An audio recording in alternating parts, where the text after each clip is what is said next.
네, 여러분 안녕하세요. 노가당TV입니다. 2026년 롯데건설 PT 면접이 곧 진행이 됩니다. 네, 지금 아마 역량 면접과 PT 면접을 준비하시는 분들이 많이 계실 겁니다. 이번에 뭐 PT 면접 직무별로 주제가 이미 참여하시는 분들에게 전달이 됐습니다. 모든 직무에 대해서 제가 이 PT 면접의 준비 방안을 이게 영상으로 같이 좀 올려드리면은 좋겠으나, 이게 또 이제 면접 컨설팅을 따로 신청하시는 분들께 제가 설명을 드리는 부분 또 중복되는 부분들이 있기 때문에 모든 직무에 대해서 설명을 다 드리지 못하고, 이번에 보니까 롯데건설에서 유일하게 안전직무로 지원하시는 분들은 따로 저한테 컨설팅을 신청해 주신 분이 안 계십니다. 그래서 안전직무에 대한 것은 아무래도 좀 지원하시는 분들께 좀 도움을 드리고자 오늘 영상에서는 안전직무에 대한 것만 조금 다루도록 하겠습니다. 이번에 산업재해 사망사고 발생에 따라서 동일 유형의 산업재해 사망사고가 이제 계속 발생이 되니까 사업장에 대한 관리 강화를 고용노동부가 추진하고 있다. 여기에서 반복되는 산업재해의 주요 원인에 대한 근거와 의견을 제시하고 산업재해 예방을 위해 개선이 필요하다고 생각하는 한 가지를 선정을 해서 근거와 개선 방안을 제시해라. 이런 식으로 언급이 이루어졌습니다. 기본적으로 우리가 이번에 이 항목에서 물어보는 것은 질문은 되게 오버럴합니다. 그렇기 때문에 사실 여러 가지 답변으로 나아갈 수도 있고요. 밑에 보게 되면 스마트 기술 적용이라든가 근로자 안전의식이나 관리자의 리더십 강화, 이런 식으로 언급이 이루어지는데, 실질적으로 이 안전직무의 이 PT 면접에서 우리가 솔루션으로 가져가야 되는 거는 실제 지금 현장에서 적용하고 있는 것을 개선하는 것으로 가져가는 것이 가장 좋습니다. 그러니까 롯데건설에서 아예 적용 안 하고 있는데 새로운 것을 쌩뚱 들고 와서 우리가 그걸 가지고 설명을 하기보다는, 기본적으로 대부분의 건설사가 가장 중요하게 가지고 가는 안전관리 시스템이 몇 가지들이 있거든요. 그 중에 한 가지를 선정하는 것이 가장 깔끔하다라고 생각을 하시면 될 것 같습니다. 일단은 요 PT 같은 경우는 처음에 일단은 시작은 대부분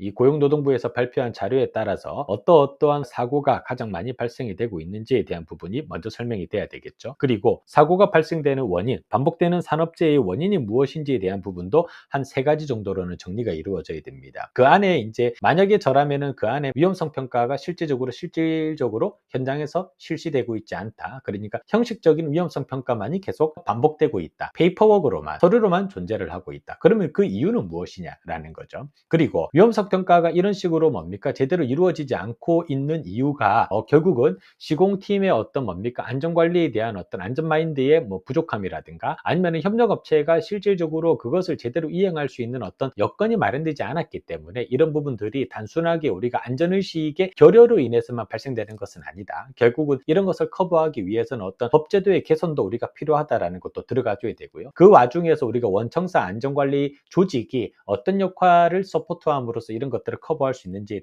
대한 내용도 들어가줘야 됩니다. 그러고 나서 마지막에는 결국 내가 제안하는 프로포절, 개선하는 이 위험성 평가를 그러면 어떻게 했을 때 이게 제대로 현장에서 적용이 되고 현실성 있는 위험성 평가가 될 것이냐라고 하는 부분이죠. 이제 요 안에서 구체적으로 들어갈 수 있는 키워드가 하나가 더 들어가줘야 돼. 우리가 위험성 평가를 구글에다가 쳐보면은 여러 가지 방안들이 나옵니다. 이제 그 중에서 내가 가장 그래도 이해하기 쉽고 설명하기 쉬운 아이템 하나 정도는 끌고 와야 된다라는 겁니다. 그러니까 위험성 평가에서 끝나는 게 아니라 위험성 평가 안에도 여러 가지 종류들이 있거든요. 그 중에 하나 정도는 가지고 와야 된다라는 거죠. 삼성 같은 경우는 삼성중공업, 삼성물산, 삼성 E&A들이 매년마다 모여가지고 행동 기반의 안전 프로그램, BBS라고 하는 프로그램을 경진대회까지도 합니다. 그러면은 그런 BBS 프로그램을 접목한 위험성 평가를 실시하는 것이 도움이 될 것이다라는 식으로 주장을 해도 됩니다. 결국은 내가 주장하는 이 새로운 안이 어떤 기대 효과를 가져올 수 있는지에 대한 부분까지도 설명이 이루어져야 돼요. 그리고 나서 마무리가 딱 되면 끝납니다. 그렇죠? 우리가 단순하게